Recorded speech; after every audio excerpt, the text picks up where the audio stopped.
Thanks to Shopify for supporting Future Hindsight. Shopify is a platform designed for anyone to sell anywhere, giving entrepreneurs like myself the resources once reserved for big business. Sign up for a $1 per month trial period at shopify.com/hopeful, all lowercase. Welcome to Future Hindsight, a podcast on a mission to spark civic action. I'm Mila Atmos.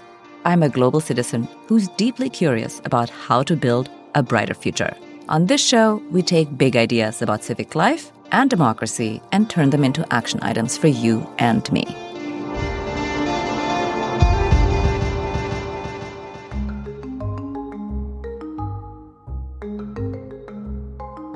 It's 2024, and the future of America is in your hands. Democracy is not a spectator sport.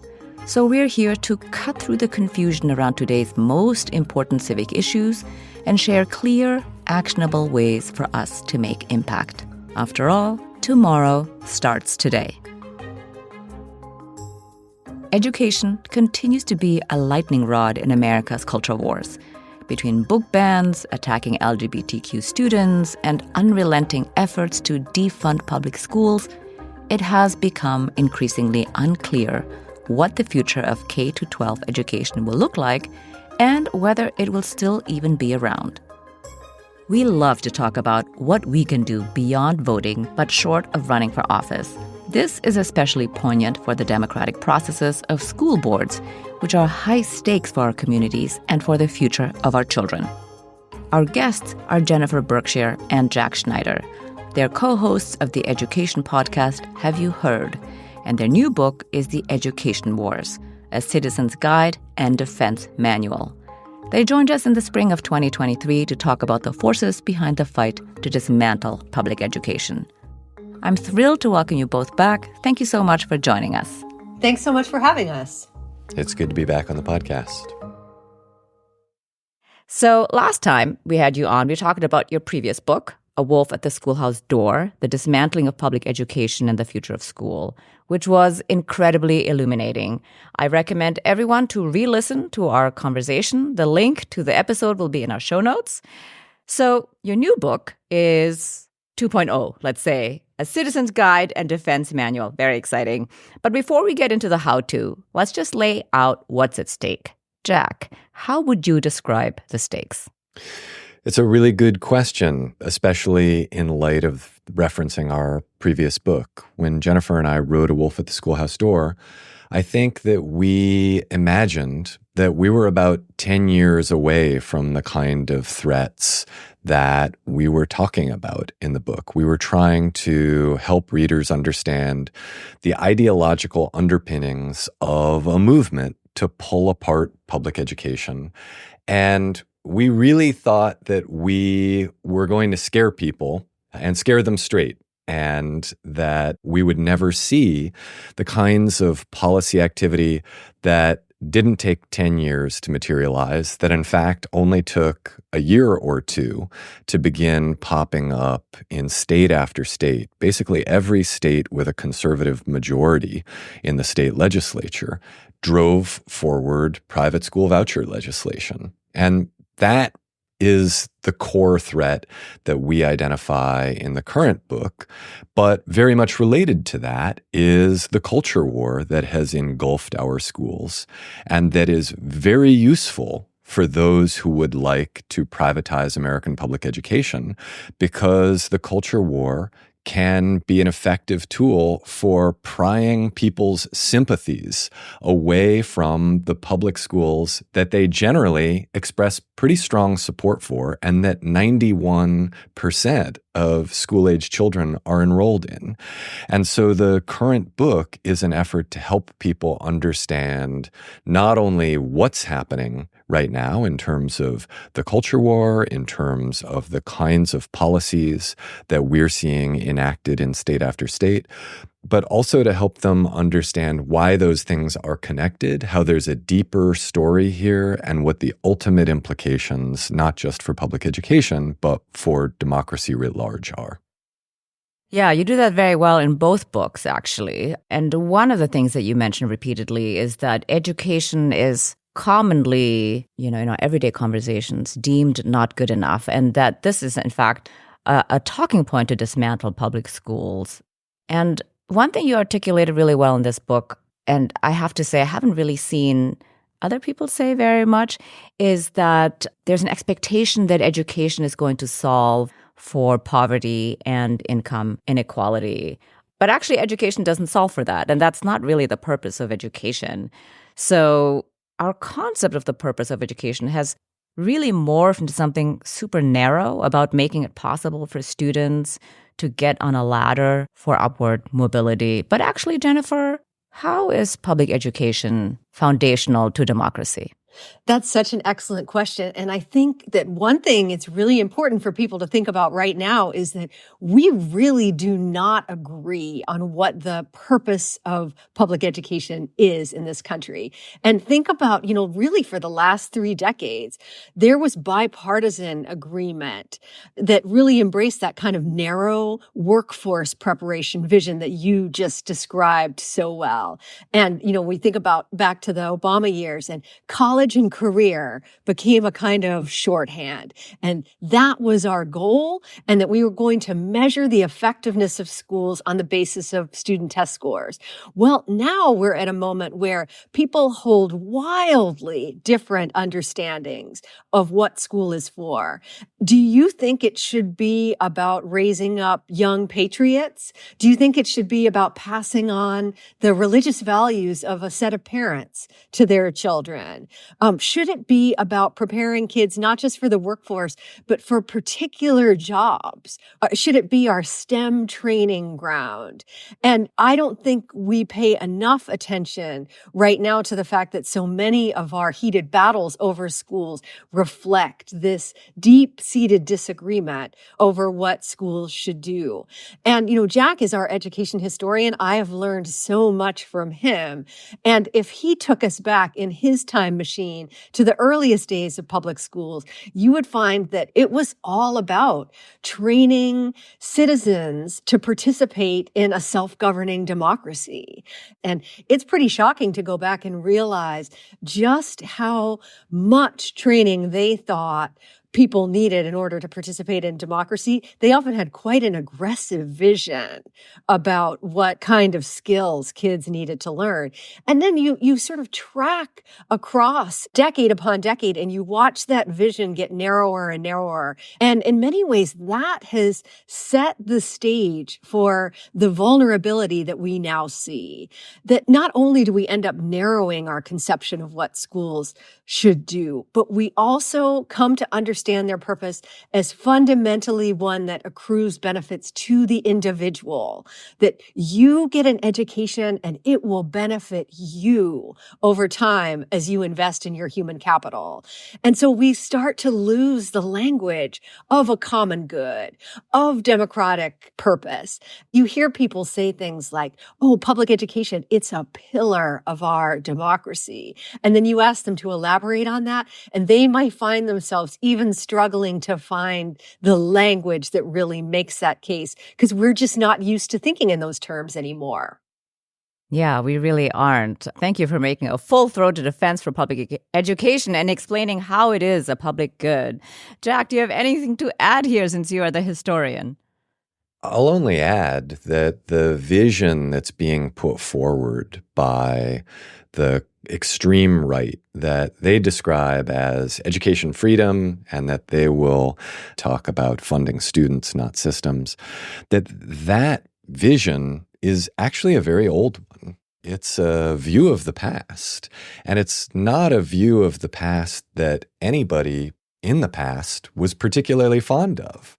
So if we want to go back a couple hundred years, we can absolutely see the kind of non-system that folks from organizations like Betsy DeVos's American Federation for Children, or the Cato Foundation, or the Hoover Institution at Stanford, we can see the kind of landscape that they would like to see enacted in 2024, 2025. And it's one in which there is deep inequality. There are real questions about the degree to which young people are being prepared to participate in a pluralistic and highly diverse democratic society. There are real questions about whether young people are, in some cases, even getting an education at all. So education in the 1800s was a scattershot affair. If you were poor, you were most likely not getting a formal education. If you were lucky enough to be poor and living in a city, then you probably had access to what at the time was called a pauper school. They were highly stigmatized, and they didn't offer anything resembling an equal education. Those who had the means would send their children to private academies, hire tutors, or send their children to what were at the time called dame schools. These were local, school-like organizations run by fairly educated women who mostly operated out of their own homes. And religion played a major role in the schooling that young people received. And so the effort to create a public education system was, in fact, a response to that state of affairs. The founders of the public education system, they were strongly supported by local communities, by most local communities. And those local communities that didn't initially support them did come on board. Once people experienced public education, they became stakeholders. They saw a real benefit for their communities there. Wow, all of a sudden, everybody was gaining access to the kind of education that had once been the preserve of the elite. And that absolutely was a part of the design, that early common school leaders believed that if public education was going to succeed, it had to bring privileged families into the system and therefore had to be just as good as what those families were getting for their own children in the free market. Now, have we fulfilled the promise of public education? No, right? So there are lots of reasons to be critical of public education and to talk about the ways in which this vision has fallen short. But it's a really powerful vision. And that if fulfilled, right, if we truly enacted a system that gave to every young person, 50 million young people in the public schools, that which we would give to our own children if we had the means, that's a pretty powerful thing to imagine. The origin of the publicly funded system is that we are all going to be happier, healthier, safer, more secure in our democracy if we know that everybody has received a high-quality education that is oriented not just at preparing young people to be literate and numerate, but also to work together across difference, to participate in democratic life, to be contributing members of our society economically, socially, and civically, as well as to get ahead in terms of the kinds of social mobility that you referenced earlier, Mila. Mm-hmm. Yeah, we've come a long way from that patchwork of educational opportunities across the spectrum. There actually have been a lot of successes in public schools, and I think we don't talk about this enough, but it's important to be reminded. What is the reality of how much good public education has delivered for American pupils in the last 200 years for American society? Jennifer, what does the data show? So that is a big question. And I want to start out just by affirming what you just said, that we don't talk about that our default discourse in this country is really to beat up on the public schools. And now that we're at a moment in time where they're more vulnerable than they really have been, people are finding it very difficult to summon the language or just to know how to talk about the successes of public schools. And, one of the things that we do, largely because of this big historical view through which Jack looks at the world. We put out there that actually what you see is slow and steady progress over time. One of the arguments we've heard so much about over the last few decades is the failure of our public education system to compete internationally, that there'll be a kind of a league table that comes out and Estonia will be at the top of it and Finland is up there, and then cue the op-eds, right? Look at this. Look at how poorly our students are doing. And, I jokingly remarked about this on the site formerly known as Twitter recently, that we're hearing less about that right now because the U.S. economy is doing so much better than, say, its European counterparts. And you're even starting to see a shift within the economic discourse, where it was so common a few years ago to hear conservative economists in particular write these ominous predictions that we're losing $1 trillion in terms of our GDP because of the subpar quality of our schools.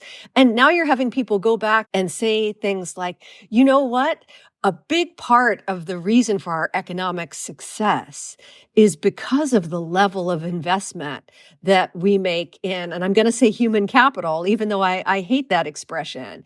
And the fact that all of this comes as a surprise is really an indication of how out of practice we are in making the case that our schools have actually, by many metrics, been a big success.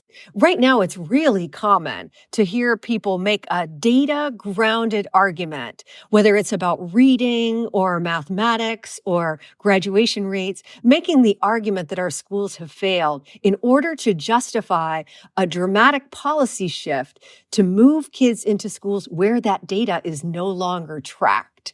And so you are in the presence of people who are not being sincere when the policy recommendation that they have would make similar measurement impossible. We'll continue our conversation with Jennifer and Jack in just a moment. And when we come back, we're going to talk about how school vouchers actually work, how parents are fighting back, and this episode's Civic Spark, a small action that can help ignite big change. But first, when you think about businesses that are just killing the sales game, like Magic Spoon or Momofuku or Death Wish Coffee, I'm sure you think about their great products, the cool brand and the brilliant marketing, but an often overlooked secret is actually the businesses behind the business that make selling, and for shoppers buying, simple. For millions of businesses, that business behind them is Shopify. Nobody does selling better than Shopify. It's the home of the #1 checkout on the planet and the not-so-secret Shop Pay, that boosts conversions up to 50%. That means way less carts going abandoned and way more sales going. So if you're into growing your business, your commerce platform better be ready to sell wherever your customers are scrolling or strolling, on the web, in your store, in their feed, and everywhere in between. The secret's out. Businesses that want to grow with Shopify. Shopify gives you everything you need to take control and take your business to the next level, no matter how big you want to grow. And that's what I love about Shopify. Upgrade your business and get the same checkout that Death Wish Coffee uses. Sign up for your $1 per month trial period at shopify.com/hopeful, all lowercase. Go to shopify.com/hopeful to upgrade your selling today. Shopify.com/hopeful. Listen up, everybody. We're less than 2 months out from the election. As we inch closer to November, we have to be extra picky about what we are watching, reading, and listening to. That's why I'm excited to share about The Daily Show Ears Edition. Want more updates on the 2024 presidential election? Of course you do. Jon Stewart and The Daily Show news team are finding the humor in all things election on The Daily Show Ears Edition podcast. Oh my God, so much has happened. It's been a week. or a decade. Keep up with the latest interviews with political experts and best of moments from the campaign trail. There's plenty of material we're working with. For most politicians or anyone else on earth, that would have been a low point of the interview. But because it's Donald Trump, it somehow got worse. The Daily Show, Ears Edition, is available wherever you get your podcasts. And now, let's return to my conversation with Jennifer Berkshire and Jack Schneider. I think it's worth reviewing here how school vouchers are supposed to work and how they do, in fact, work. This is, of course, the number one talking point or the number one vehicle for people to say, okay, we're going to dismantle. Actually, they don't actually say they're going to dismantle public education. They're going to say, we're giving you school choice, and we're doing that by giving you school vouchers, which really gut public education. And it also undermines the separation of church and state, which I didn't fully understand until I read your book. So thank you very much for that chapter. But all this to say, how are education vouchers sold to the public? And what do they actually accomplish? Jack, can you answer that question for us? Absolutely. Before I do, I just want to add one more thing onto what Jennifer was saying a minute ago, because one of the things that we have accomplished over the past century in public schools is expanding access. We have expanded access from K through 8 all the way through the end of high school. And now we're on the precipice of universal high school graduation. But a more impressive accomplishment is that we are serving all students in this country more equally than ever before, if not yet equally. And that is not something that we can count on happening in a privatized system. So let's talk, for instance, about special education students, right? Students with disabilities. We created a law that at the time was known as the Education for All Handicapped Children Act, right? Which today is known as the Individuals with Disabilities Education Act, that required all public schools to serve the needs of students with disabilities. That's not something that you can count on in a system where you are being told, well, you may not have rights, but you have options, right? One of the selling points is that you will have options in a privatized system in which you are being given a voucher. You'll be able to choose a school that best fits the needs of your young person. Well, for some people, that may work out okay, especially if they have means of their own. For many other families, they'll be dealing with a situation where those schools may not accept their children because their children have disabilities. Those schools may not accept their children because their children identify as LGBTQ+, and the school may have a religious mission that means they deny those students access to an education there. Again, students will not have rights in a privatized system, and we can't promise that the options that they'll be given will actually lead to the same kinds of treatment that they get right now in a public system where, even though those rights are not always perfectly fulfilled, they can be enforced with the power of law. And this selling point that you're going to have options really is a better rhetorical flourish than it is a reality in practice. Let's talk about how you identify the best fit for your child. How are you going to know if a school is good? In this privatized future, schools will be able to market themselves basically with no regulatory requirements whatsoever. Schools can market themselves in any way they like. And unfortunately, we as parents and guardians and caregivers to young people don't go inside the building with them and have to make a choice prior to students even setting foot inside a classroom. How are we going to know that this is a better fit? How reliant will we be on marketing, much of which can be deceptive? One more point I want to make here is that many of those options will be designed explicitly to cut costs, because this vision of privatizing public education is very much rooted in an ideological belief that we should not be paying for the education of other people's children with our own tax dollars. And therefore, it is a primary aim in this movement to reduce expenditures on public education. We spend the better part of $1 trillion in tax dollars every year on public education when you combine local, state, and federal expenditures. So suddenly, it becomes a lot clearer what those options are going to look like. What they look like is learning online from an algorithm.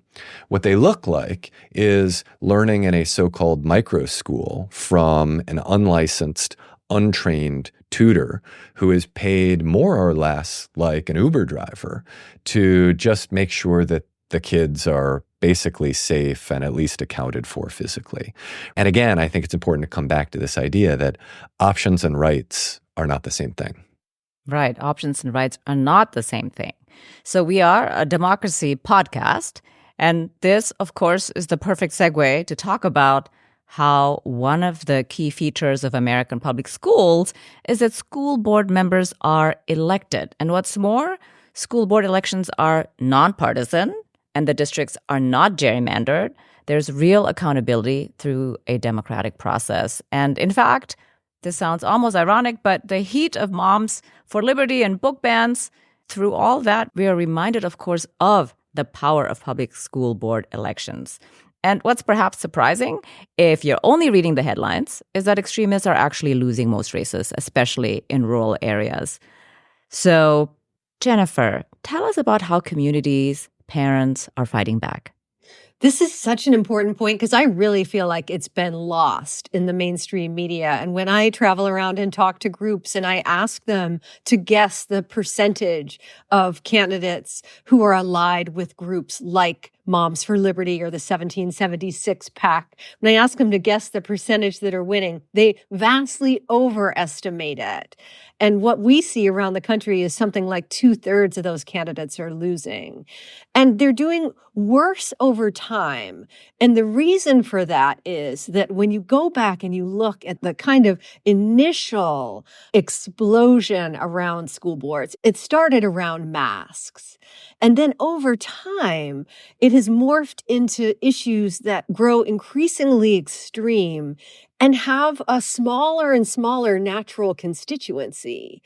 And so you will have people running on a campaign of eliminating something like social and emotional learning, or they're running on a campaign to ban books.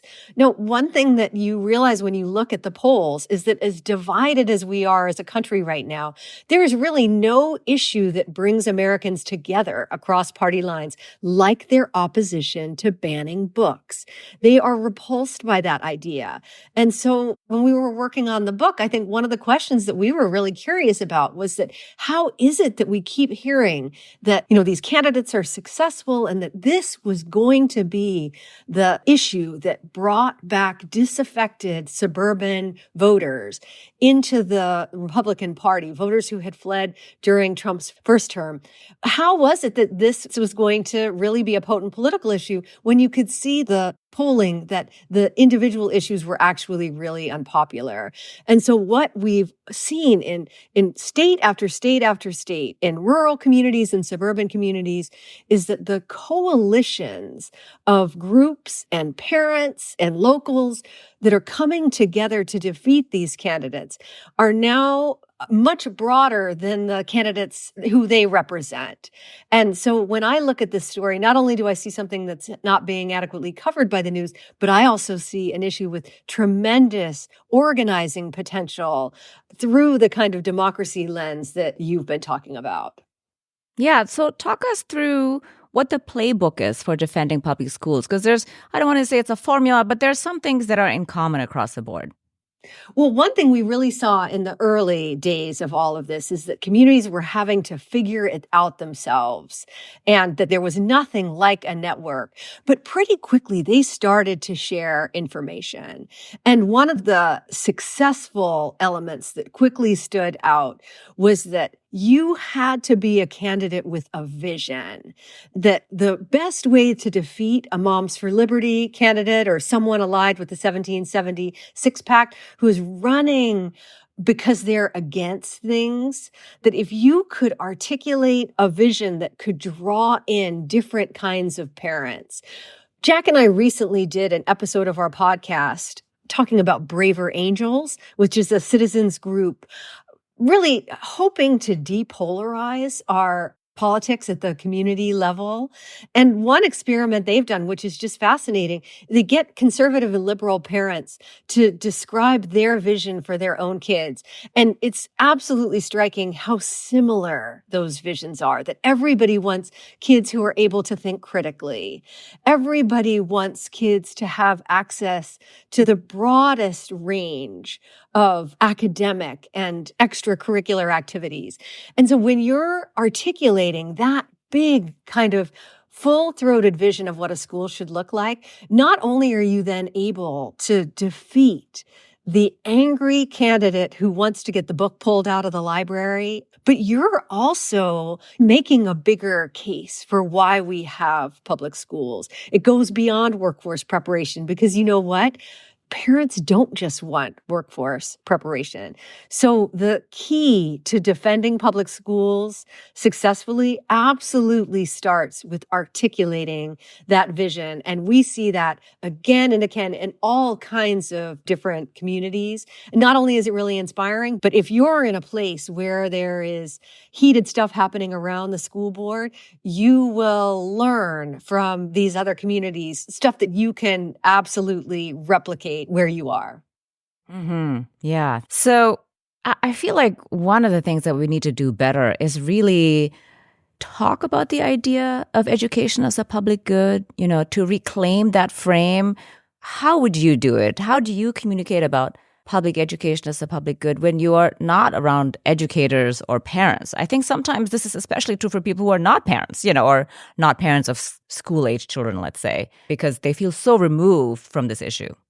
It's a really good question. And I think where I start with people is actually with talking about our fears and concerns about the present moment.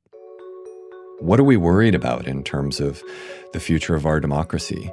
What are we concerned about in terms of the very low levels of public trust that we have in each other and in our institutions? And then what would it take to restore our faith in each other and in our ability to self-govern? And what people say, what might work to bring us together as one society, and what might succeed in terms of shoring up the foundations of American democracy. People generally talk about the kinds of things that can and do happen in public schools. They talk about things like spending time together, working together across differences, bringing young people from different walks of life together for long periods of time so that they see each other as co-equals in our society. So that even if they continue to disagree and maybe even personally dislike each other, they recognize each other's humanity. Right? They talk about things like civic education and what it means to be a contributing member of a neighborhood, of a community, to be active both at the local level and the state level, as well as even at the national level. They talk about the kinds of economic productivity that produce benefits for all of us in terms of being able to generate jobs for other people, being able to create businesses, whether small or large, that aren't just producing profit, but that are advancing our ability to solve problems.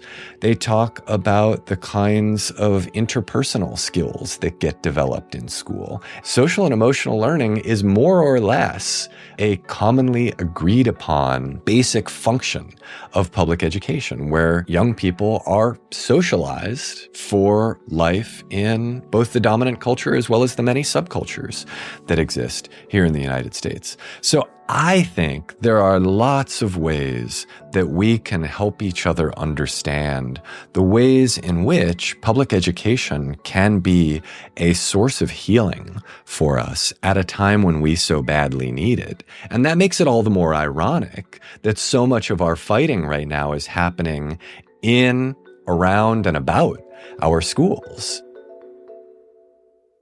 I think one of the ways that we can push back against the assault on public education is not by fighting fire with fire, but by fighting fire with fire extinguishers, right? To say, we are not going to culture war in reverse. We are instead going to make clear just how dangerous and unproductive for all of us culture warring is. We are going to make clear that everybody needs to benefit from the existence of our public education system, that this is not going to be a blue Democrat system that red Republicans resist and fight to dismantle, right? That this is going to be a truly public system that serves everyone, that is fully funded, that advances a shared vision, that enshrines the rights of all, and that meets the basic obligations that we have to each other if we're going to continue to self-govern together. Yeah, that's a good reminder. Actually, at the end of your book, you cautioned that defenders of public education must not further fan the flames and that we cannot allow public education to become a partisan issue. Instead, you say, and I quote you here, we must win the peace. Jennifer, what do you mean by that? What does that look like to win the peace? This is so counterintuitive and also just frankly challenging, right? I love to be in the mix, and I have really had to work on when I'm responding online. I have to ask myself, am I making things worse by what I'm about to say? And really, it means that if our institutions are going to be truly public, they have to be places where all kinds of people feel at home. And I think that for supporters of public education, this can be a tough one because we often feel like we're in the right here. And that if you are a parent who has a question about a particular curricular choice or a book in the library, that this indicates something is the matter with you. And, our goal is to end that conversation as quickly as possible. And actually, that's a terrible impulse because then what you do is you're sending a message to those parents that this is not a place for you. And you're really accelerating that process that we're witnessing play out in all of these states now, where you basically have politicians and well-funded advocacy folks saying Republicans and Christians, our public schools are not a place for you. You need to leave them. And you actually have them saying this very explicitly. Leave the public schools. Send your kids to a classical charter school, to a Christian school, homeschool them. And, we're really convinced that this is very much a minority view, that particularly if you're in a rural community where the school is the foundational institution. It is the place where you go for cultural activities. Everybody in your community went there. It's often the largest employer in your community. Telling people who live there to abandon it is going to be a tough sell. We are absolutely convinced that if we can do a better job of winning the peace, then we can assemble an organizing campaign not just to save and defend and protect our public schools, but ultimately to lead us in a less extreme direction. And I know you're from Idaho, and I have been following very carefully the story of these moms in the northern part of the state. They're up near Sand Point, and they felt like their Republican representative no longer represented them on this issue that they feel so passionately about. Their school lacked funding. The roof was falling in. And he was a loud proponent of not only vouchers, he wanted to put in the state constitution that every parent has a right to privately educate their child at state expense and to homeschool. And they felt like, you know what? If we're not going to get representation on this issue that we care so much about, we're going to challenge this gentleman in a primary. And they did, and they won. And not only is that going to enable them to participate in standing up for public education, but it's also going to help move their party in a less extreme direction. And so, winning the peace doesn't just apply to public education. It's this larger moment we find ourselves in. When you talk to people, one of the things I think we really share right now is that nobody feels great about our public discourse, and that they actually like the idea of being part of something that would improve it. And so even though our book is about education, I think Jack and I both see it as about something much bigger and more fundamental. Yes, I totally agree. I think winning the peace is exactly this. You know, you talked about Idaho, and that's a perfect example where people understood that something was being taken away from them, not just their children, but their whole community. And I also just wanted to do a small correction. I did go to high school in Idaho, but I'm not from there. I was an exchange student for a year in Idaho, and so I have a very dear place for Idaho in my heart. This actually brings me directly to this next question about how things are different today, because public education has been under attack for at least 200 years from the religious right, as well as from free market proponents who think of students as consumers. So, Jack, how is it different this time? What's the difference about the fight for public education today than, let's say, 50 years ago? I think there are a couple contextual elements that are important to talk about first. One of them we've alluded to a little bit so far in this conversation, and that's that we have pretty thoroughly convinced ourselves by 2024 that our public schools are in a state of precipitous decline. So for the past 4 decades, ever since the 1983 A Nation at Risk report, which claimed that if a foreign power had done to us what we have done to our own schools, it would be an act of war. We've been engaging in rhetoric like that about the schools, which is quite useful as a motivator for educational reform.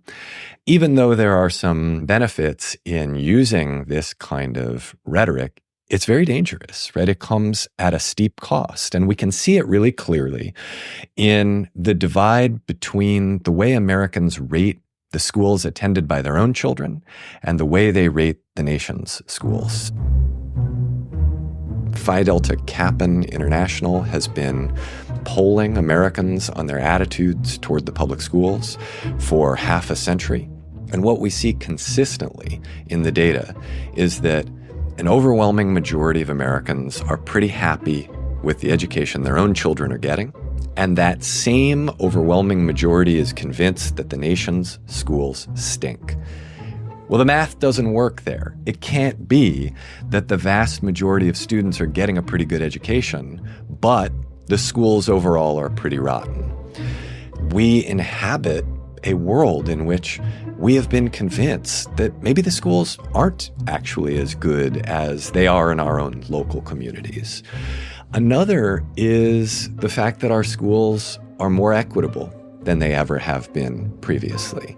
If what you want to do is convince Americans that public education is a phenomenal waste of funds, then you'll draw the kinds of graphs that we often see right-wing ideologues pointing to, where achievement stays more or less steady and cost goes up and up and up. Well, why does cost go up? I'll tell you one of the main reasons is that we're serving more different kinds of kids than we had previously served. We're serving students who have disabilities. We are no longer excluding and segregating by law students from different racial, ethnic, and linguistic backgrounds. And it's worth emphasizing that language piece, right? Because we serve many young people who don't grow up speaking English at home and who are absolutely learning it in the schools. One more contextual issue here is that the ideologically committed free marketeers who are intent on unmaking public education needed time to build institutions. And in the wake of Barry Goldwater's defeat, what we saw was a concerted effort to build power. And it worked. It just took a couple of generations. And so there is a very robust policy apparatus, not just at the federal level, but within each of the states. Right across the states, we see organizations like the Goldwater Institute in Arizona, or the Mackinac Center in Michigan, or the Heartland Institute in Kansas.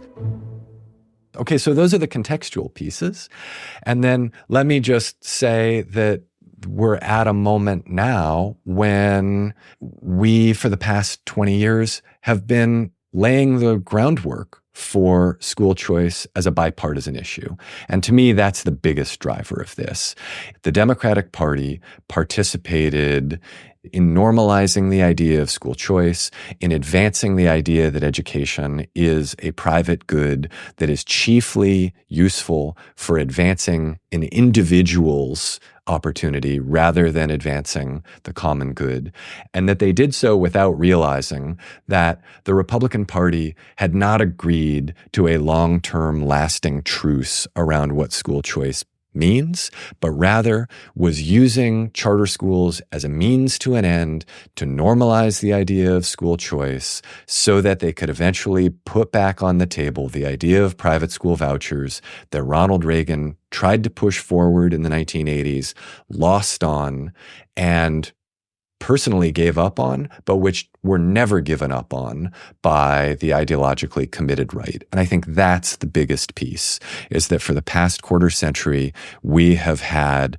bipartisan leadership that has advanced this idea that public education is broken, that has played on all of the rhetoric that I referenced earlier.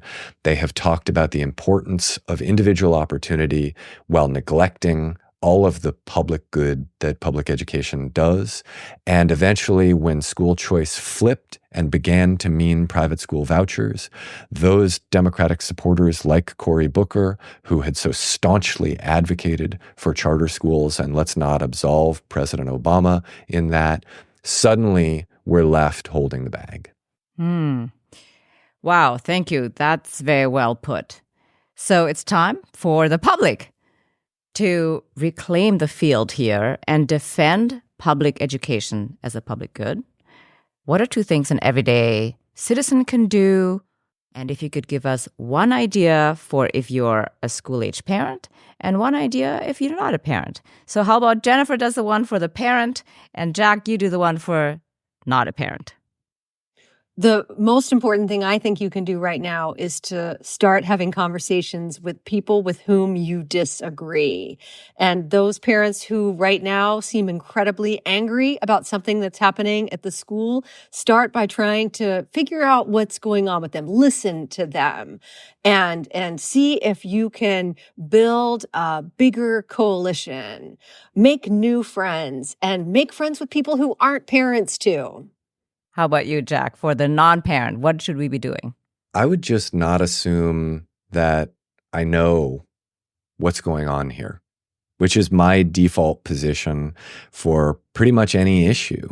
I think that's where we get ourselves into trouble, is to assume that we know the whole story and to side with whatever camp we associate with, and to presume that anybody who disagrees has bad intentions or is deeply uninformed.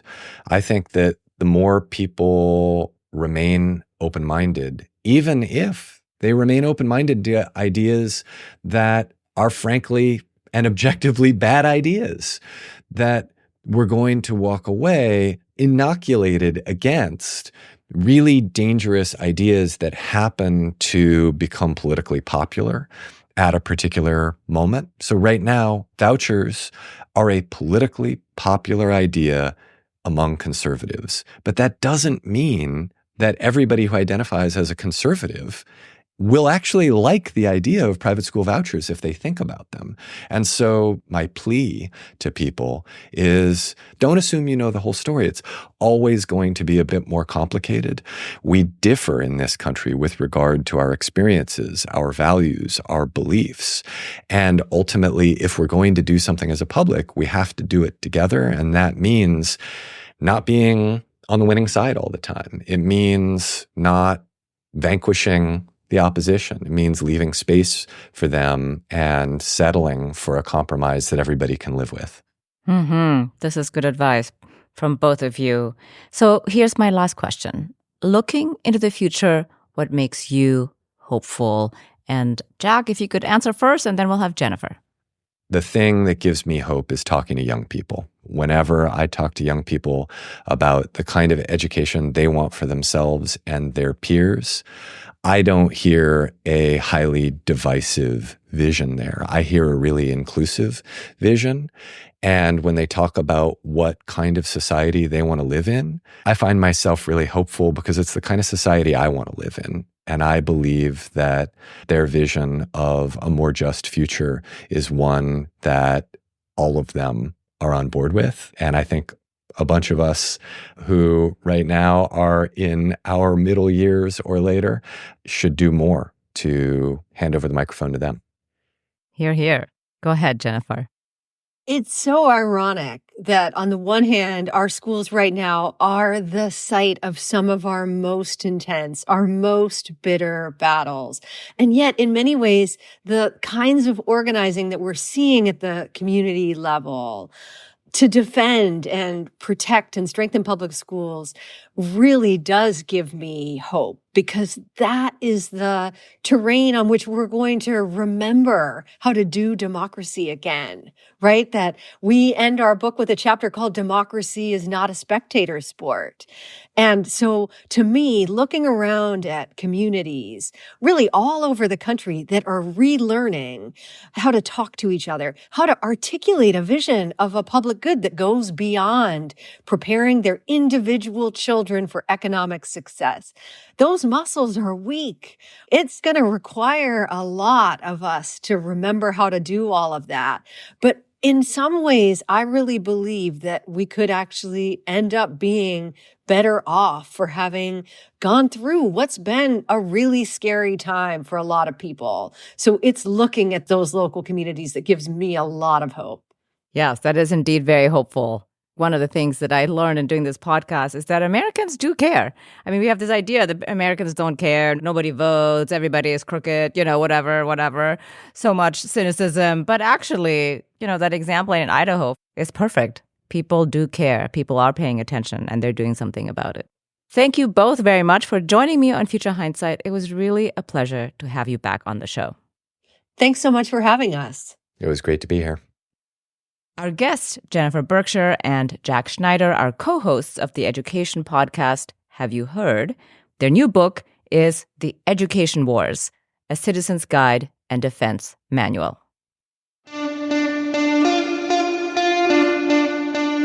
Next week on Future Hindsight, we're joined by Dr. Genevieve Gunther. She's the founding director of End Climate Silence and affiliate faculty at the New School. Her most recent book is The Language of Climate Politics, Fossil Fuel Propaganda and How to Fight It. And before I go, first of all, thanks so much for listening. If you like this episode, you'll love what we have in store. Be sure to hit that follow button on Apple Podcasts or the subscribe button on your favorite podcast app so you'll catch all of our upcoming episodes. Thank you.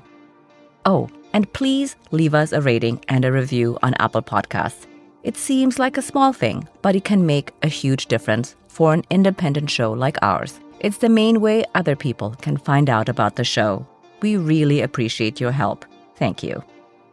This episode was produced by Zach Travis and me. Thanks for tuning in, and until next time, see clearly and act boldly.